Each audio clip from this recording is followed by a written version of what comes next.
I, 32M. William, guess I'm still trying to wrap my head around how quickly things can detonate. About a month ago, life was normal, or what I thought was normal. My girlfriend of 3 years, Sandra, 30F, and I were planning a weekend camping trip. We were that couple, comfortable, a little boring maybe, but steady. Or so I believed. The weirdness started subtly. Sandra was spending a lot more time on group chats and video calls with her friends, especially her best friend, Ashley, 29F. Whenever I'd walk into the room, conversations would stop or she'd angle her phone away. I didn't think much of it initially, privacy, right? But then Ashley started acting a little off around me. More reserved, almost sad. Fast forward to about 10 days ago. Ashley asked to meet me for coffee, alone. Alarm bells. She looked like she hadn't slept in days. Ashley, William, there's something you need to know. And I'm so sorry. I've been recording some of Sandra's and our group conversations. Not for anything weird. It's just, Sandra has been saying a lot of things about you. For months. And it got really bad. I didn't know what else to do. My stomach just dropped. She played me a few snippets. It wasn't just idle gossip. It was Sandra laughing with her friends, picking apart everything about me. My job, he's smart, but like zero ambition, content with his little spreadsheets. My hobbies, he actually enjoys bird watching, can you imagine? Even deeply personal stuff I'd shared with her in confidence about my family. She mimicked my laugh. She dissected texts I'd sent her. The worst was her talking about our future, or lack thereof. Oh, William's a great placeholder. Comfortable. But I'm keeping my options open, obviously. He's just too predictable for the long haul. This was intercut with her friends chiming in, some laughing, some adding their own digs. Ashley was mostly silent in the part she played for me. I felt cold, like the world tilted. Why are you showing me this, Ashley? Ashley, because it's wrong, William. She talks crap about everyone, even us, her best friends, behind our backs, but this felt cruel. And honestly, she's been trying to convince me you're a bad guy, that you've been off lately, and I think she was prepping to dump you and make you the villain. That night, I confronted Sandra. Calmly. I didn't yell. Me? Sandra, have you been unhappy? Have you been talking about me, about us, to your friends? Sandra stares at me, then gets defensive. What if I have? Girl talk. We vent. It's not a big deal. I can talk about whoever I want with my friends. It's my life. Me. Even if it's disrespectful. Even if it's things I told you in confidence. Sandra rolls her eyes. Oh, don't be so sensitive, William. It's just words. Everyone does it. Her complete lack of remorse, the sheer entitlement in that statement. I can talk about whoever I want was the nail in the coffin. Me. You absolutely can. And I can decide I don't want to be with someone who does. We're done, Sandra. She was shocked. Actually shocked. Expected me to just take it, I guess. She argued, then cried, then got angry, but I held firm. Packed a bag and went to my brother's. The next few days were a blur. Ashley checked in on me, platonically. We talked a lot. About Sandra, yeah, but also about everything else. I realized Ashley was smart, funny, and incredibly insightful. And she'd been walking on eggshells around Sandra for years. A week after the breakup, Ashley and I went for dinner. As friends. But it didn't feel like just friends. There was a spark. We ended up talking for hours. Kissed. It felt right. Unexpected, but right. 2 days after that, my phone exploded. Sandra. Sandra. Voicemail. Screaming, William. You are dating Ashley. My best friend. Are you serious? After everything. You dump me, and then you go for her. What kind of betrayal is this? Texts, calls, more voicemails. All variations on that theme. Her betrayal. Because apparently, her months-long campaign of systematically trashing me to her inner circle, including the woman I was now seeing, was just girl talk. But me moving on after she blew up our relationship? Unforgivable. The irony is almost physically painful. I haven't even told her I know about the recordings. Yet, Ashley and I agreed to keep that between us for now. Let Sandra show her true colors. And boy, is she. Now I'm just waiting for the next barrage. This is far from over. Update 1 week later. Well, the predicted barrage arrived, and it brought reinforcements. It's been a wild week since Sandra found out about Ashley and me. The sheer level of entitlement is genuinely breathtaking. Sandra's initial voicemails and texts were just pure rage, as mentioned. Accusations of betrayal, how I never really loved her, how Ashley is a snake and a backstabber. Standard stuff when someone who thinks they're the main character gets their script flipped. Then came the public but not public smear campaign. Vague Insta stories from Sandra. When you realize people you trusted were never really on your side, broken heart, hashtag fake friends, hashtag hidden agendas. Lots of sad selfies. You know the type. A few of our mutual acquaintances started sending me confused texts. Dude, what happened with Sandra? She seems devastated. I kept my replies brief and neutral. We broke up. It wasn't working out. I've moved on. No drama from my end. The real escalation came via Sandra's younger sister, Kimberly, 28F. Kimberly was always intense. Very much a my sister right or wrong type. She called me, and it wasn't a pleasant chat. Kimberly, William, what the hell do you think you're doing to Sandra? And with Ashley of all people? Are you trying to destroy her? Me? Kimberly, Sandra and I broke up. The reasons are between her and me. I'm sorry she's upset, but I'm allowed to move on. Kimberly, upset? She's a wreck. Ashley was her best friend. This is beyond messed up. You clearly planned this. You were probably cheating on Sandra with Ashley. Me, raises an eyebrow, even though she can't see it. That's a serious accusation, Kimberly, and it's completely false. Sandra ended our relationship with her actions long before I ended it with words. Maybe you should ask Sandra about her behavior. Kimberly, Sandra is an angel. She wouldn't hurt a fly. You're the manipulative one here, clearly. You better fix this. You owe her an apology. And Ashley needs to disappear. The fix this part really got me. Like I'm supposed to what? Dump Ashley and go crawling back to Sandra after she spent months metaphorically spitting on me? The delusion is strong with this family. Sandra also started relentlessly messaging Ashley. A delightful mix. Asterisk the tearful bestie. Ashley, how could you do this to us? I thought we were sisters. He's just using you to hurt me. Please tell me it's not true. Asterisk the scorned victim. You always wanted what I had, didn't you? You were just waiting for your chance to stab me in the back. Some friend. Asterisk the threatening fury. You'll regret this, Ashley. You have no idea what you've done. Everyone will see you for what you are. Ashley's been a rock. Shaken, but a rock. She blocked Sandra on most platforms after a particularly nasty voicemail. She told me, I knew she'd react badly, but this is a lot. It's like she can't comprehend that her actions have consequences, or that I'm a person with my own feelings, not just her sounding board. Internally, I'm mostly just tired, but also weirdly calm.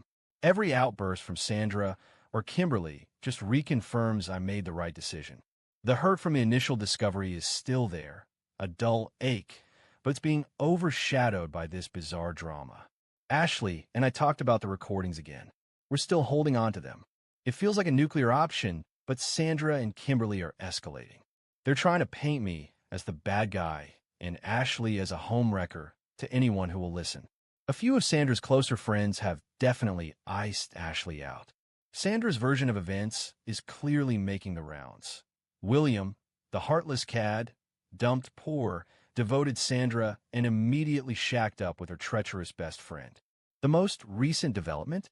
Sandra left a care package on Ashley's doorstep. It was a box of Ashley's old stuff Sandra still had, plus a single dead rose and a printout of one of those toxic friendship memes. Classy. We're just waiting to see what their next brilliant move is. I have a feeling it's going to get pettier. Update 2, 3 weeks later. Okay, pettier was an understatement. We've officially entered the Dirty Tricks Handbook phase, starring Sandra and enthusiastically co-produced by Kimberly. The entitlement is off the charts, and their attempts to control the narrative are almost impressive in their brazenness. First, the workplace weirdness. I work for a mid-sized tech company. Last Tuesday, my manager, Daniel, calls me into his office. Looks uncomfortable. Daniel, William got a strange email. An anonymous tip. Said you've been distracted and aggressive lately, and implied you were having inappropriate online communications during work hours. Any idea what this is about? My blood ran cold for a second. This had Sandra and Kimberly's fingerprints all over it. Me, Daniel, I can assure you that's baseless. My ex-girlfriend and I recently had a very messy breakup. She's not taking it well. I suspect this is her trying to cause trouble. My work performance hasn't been affected, and all my communications have been professional. Thankfully, Daniel knows my work ethic. He said the email was vague, no specifics, and it smelled like BS. They do a cursory check of company policy reminders, but unless something concrete emerged, he wasn't concerned. Still, it was a clear shot across the bow. Trying to mess with my livelihood? Low blow, even for them. Then came the concerned friend offensive. A couple of people from our wider social circle reached out to Ashley. People who weren't super close, but knew us as a group. One of them, a guy named Anthony, messaged Ashley. "Hey Ashley, heard about you and William. Just wanted to say, be careful. Sandra is saying William was really controlling and emotionally manipulative towards the end. She's worried about you." This was their new angle. William the monster, Ashley the next victim. Sandra playing the role of the concerned ex, trying to warn Ashley. The audacity. Ashley and I had a long talk. We were tired of being on the defensive. I told her I couldn't stand by while they tried to ruin my career and our reputations. This wasn't just girl talk anymore. It was malicious. We decided, together, that the only way to stop them was to let Sandra's own words do the talking. Ashley had the recordings, and after what they pulled, she was ready to use them. We spent an evening carefully selecting a few key audio clips, the most undeniable examples of Sandra's duplicity and Kimberly's enabling malice. We didn't want a public social media war. That's messy and can backfire. Our approach was more targeted, surgical. I took the lead on some of this, with Ashley's full agreement and the file she provided. Asterisk the Emily's Bakery clip. Ashley sent this directly to Emily, with a simple message. "Emily, I'm so sorry. I didn't know how to tell you this, but I thought you deserved to know what was being said." This was a few weeks ago. I'm no longer friends with Sandra. This felt right for Ashley to do, given her prior friendship with Emily. Asterisk the safety net / upgrade clip about me, and the clip of Sandra and Kimberly together, laughing as Kimberly suggested ways Sandra could make William's life difficult if he ever crossed her, including vague ideas about anonymous complaints. I sent these from a throwaway email address with no commentary other than "thought you should hear this" to about 5 or 6 key people in our old extended social circle. People whose opinions carried weight, people Sandra and Kimberly were, actively trying to poison against us. And yes, I included Anthony, the concerned friend who'd messaged Ashley. The fallout wasn't just immediate, it was a firestorm. Emily, as we suspected, was devastated and furious. She didn't keep quiet. She posted publicly on her bakery's social media about being betrayed by toxic ex-friends and the importance of supporting local businesses. While she didn't name names publicly in her post, enough people knew about Sandra's circle that the dots were connected very quickly. We heard Sandra even try to comment on the post with a fake sympathetic message, which Emily promptly deleted and blocked her. Anthony replied to my anonymous email almost instantly with a direct message to my actual account. Holy crap. "William, Ashley, I am so sorry. I had no idea.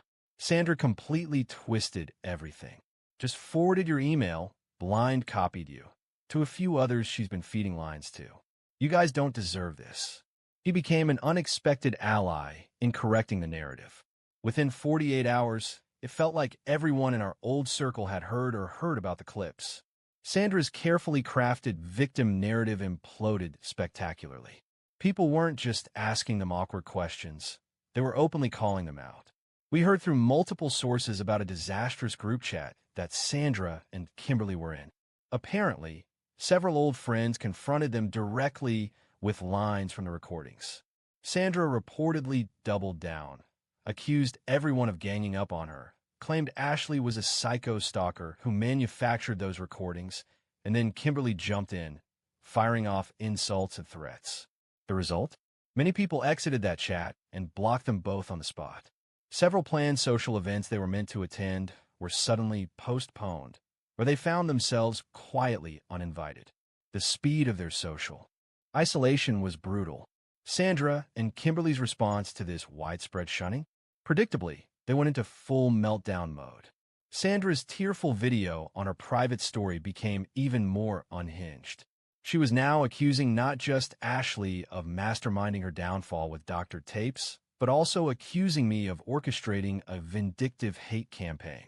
She even named names of people who had supposedly betrayed her by believing the recordings, which only alienated more people. Kimberly started sending aggressive, misspelled DMs to anyone she thought was siding with the enemy or who had criticized Sandra, basically proving the enabling malice part of the recordings herself.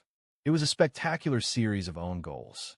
They weren't just facing questions, they were facing outright social exile created by their own hands, accelerated by their increasingly frantic and aggressive reactions.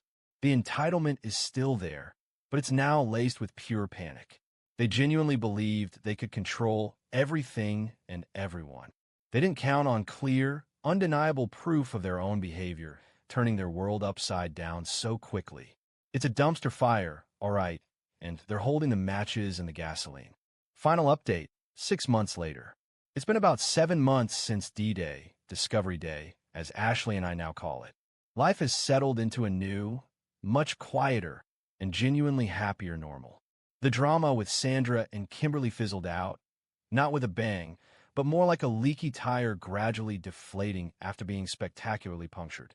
The selectively edited recordings and hate campaign defenses Sandra and Kimberly tried to push after the clips circulated an update 2 didn't get any traction. When you're claiming victimhood, but there's audio of you casually ripping apart your then boyfriend, mocking someone's livelihood, or plotting anonymous complaints, people tend to believe their own ears. A few of Sandra's diehard apologists stuck by her, but most of their mutual friend group quietly, or in some cases, very loudly, distanced themselves. The social fallout for Sandra was pretty significant and, from what we've heard, lasting. She always thrived on being the queen bee, the center of attention. That image shattered and shattered hard. Emily, the friend whose bakery Sandra mocked, saw a huge surge in local support after word got out properly. Turns out, people don't like bullies. Her business is doing great. She sent Ashley and me a thank you note and a massive box of cupcakes, which was a sweet, literally moment of solidarity. Sandra apparently tried to get legal for a hot minute, even after her initial narrative imploded. Ashley received a cease and desist letter from some online template lawyer, full of dramatic language about defamation and illegal recordings. Laws vary, but where we are, one-party consent for recording conversations you are part of is generally permissible, and Ashley was part of all those conversations. Ashley's cousin, who's a paralegal, glanced at it and said it was mostly bluster designed to scare her. Ashley, with my full support, sent a polite reply via email stating the recordings were legally obtained, were shared selectively and truthfully only in response to false accusations and attempts to damage our reputations, and that she would vigorously defend any actual legal action. We heard nothing further on that front. Predictably, the idea of actually spending real money on a lawyer when her credibility was shot probably wasn't appealing. Kimberly remains Sandra's loyal bulldog, but her credibility took a massive nosedive too, especially after the clip of them discussing anonymous complaints and her subsequent aggressive DMs made the rounds. People saw her as an instigator and an enabler, not just a supportive sister. We hear through the grapevine, which is surprisingly resilient, that they've become a rather isolated duo. Sandra apparently complains constantly about how Ashley ruined her life and how I betrayed her trust. Zero self-awareness, as expected. She really believed she was entitled to say whatever she wanted without consequence, and for me to just be her convenient boyfriend until a better offer came along. The revenge, if you want to call it that, was simply letting Sandra be fully exposed by her own actions and words. No grand schemes, no elaborate plots from my end beyond deciding that enough was enough and strategically using the truth. The satisfaction wasn't in her downfall, exactly, but in the restoration of truth and the fact that she couldn't manipulate or bully her way out of this one. Her carefully crafted social image, The one she used to belittle others, including me, crumbled because of her choices, and her reactions to being exposed only dug her hole deeper. That empty social standing she fought so hard to maintain through nasty gossip, gone. That, I admit, felt like justice. As for me and Ashley, we're doing great. Really great. We took things slow after the initial explosion of drama, building something real on a foundation of honesty and mutual respect. It's kind of ironic that Sandra's actions inadvertently pushed us together. We communicate openly, no guessing games, no fear of being mocked behind each other's backs. My apartment, which once felt tainted by Sandra's negativity, now feels like a peaceful sanctuary. We even went on that camping trip I was originally planning with Sandra, and it was fantastic. The whole experience was a harsh lesson in trusting your gut and understanding that some people will always see themselves as the main character, and you're just a supporting role in their drama. The best outcome was moving on, with someone who values partnership over put-downs. Sandra got the space she implicitly wanted by trashing our relationship. She just didn't like how vast and empty it turned out to be when her words echoed back at her, loud and clear for everyone to hear.